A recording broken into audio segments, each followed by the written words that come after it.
এবার আসো আমরা আর একটা ট্রিক নিয়ে কথা বলি।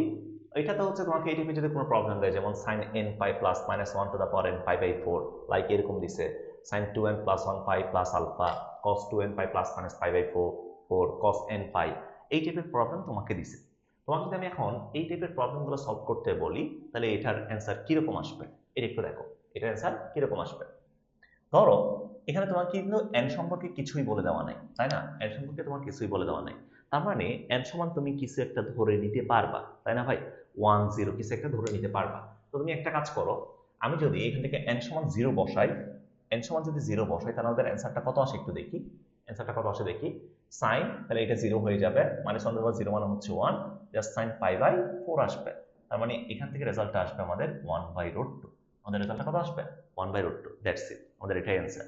তাহলে যদি তোমাকে বলে দেওয়া না থাকে, তুমি কিছু একটা বসাই দিবা, সংখ্যা কিছু একটা বসাই দিবা। যেমন এটাতে যদি আমি হচ্ছে n সমান 0 বসাই দিই, যেমন দেখো sin 2n plus 1 pi plus alpha, এটা দেওয়া আছে না? n সমান যদি 0 বসাই দিই, তাহলে আমাদের কত আসে? আমাদের আসবে এখান থেকে n সমান যদি 0 বসাই দিই sin পাই প্লাস আলফা। তো sin পাই প্লাস আলফা মানে কত? Minus sine alpha. তাহলে এটার অ্যান্সার হচ্ছে মাইনাস সাইন আলফা। যদি তোমাকে আমি এটা বলি, ধরো cos 2n pi plus minus pi by 4, আমি এখানে n সম্পর্কে বলে দেওয়া নেই। আমি যদি এখানে তোমাকে বসাই, তাহলে এখন যদি 0 বসাই, তাহলে cos plus minus pi by 4, তাই না? cos পাই বাই 4 নাও, cos pi by minus pi by 4 নাও, দুইটার ভ্যালু হচ্ছে 1/√2, 1/√2, দ্যাটস ইট। এরপর যদি তোমাকে আমি cos n পাই দিই, ধরো তোমাকে আমি cos n পাই দিলাম, n পাই, তাহলে cos n পাই যদি দিই, তাহলে এখানে হচ্ছে একটু কাহিনী আছে। কাহিনীটা দেখো।